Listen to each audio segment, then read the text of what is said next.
My name is Margene Anderson, and I created this course because I could not find any resources, books, articles, or even online material that describe how to apply the principles of the field of user experience to the field of online education. So I decided to write a course, and in doing so, I also became the course's first student. So what exactly is this course all about? This is a course about UX, which is another way of saying user experience, which is another way of saying designing online spaces around the user first and the content second. User experience is a big deal. It affects cognitive engagement, acceptance, and a willingness to learn. It might be a big deal, but it isn't new. For example, functional, yes, but perhaps does not evoke a warm, inviting feeling. Definitely designed around the content first and the user second. The functionality of an outhouse is pretty straightforward.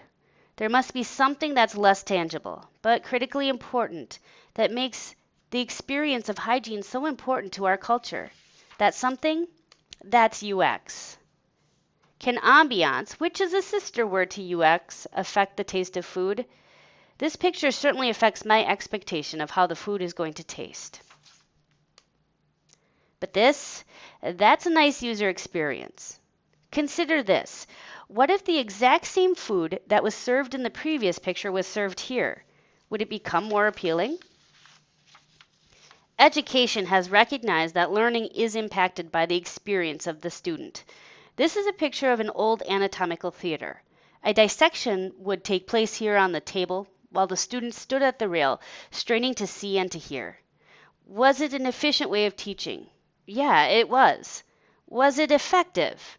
Well, would you go to a surgeon who had taken anatomy in this classroom? The learner's, the user's experience has changed, hasn't it? Pedagogy and methods, instructional design are now recognized as essential to cognition and to learning. I've used some familiar examples of the effects of user experience. However, the field of UX is actually a digital field and developed as companies discovered how users interact with their online material.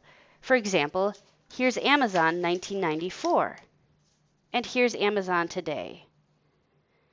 User experience is a critical focus of both education and online commerce, but it has not been a focus of online education.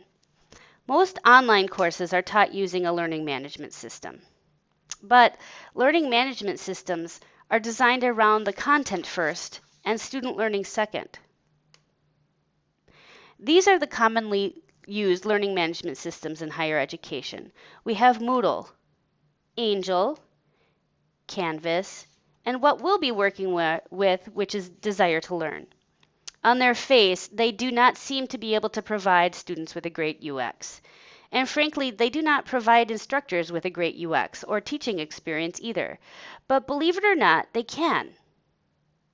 And not with complicated coding or even challenging third-party software, but by combining the tools in the LMS with the principles of UX. So that's what this course is about.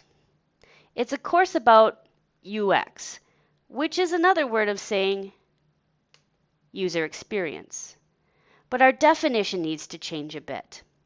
User experience in education is designing online classrooms around student learning first and content second.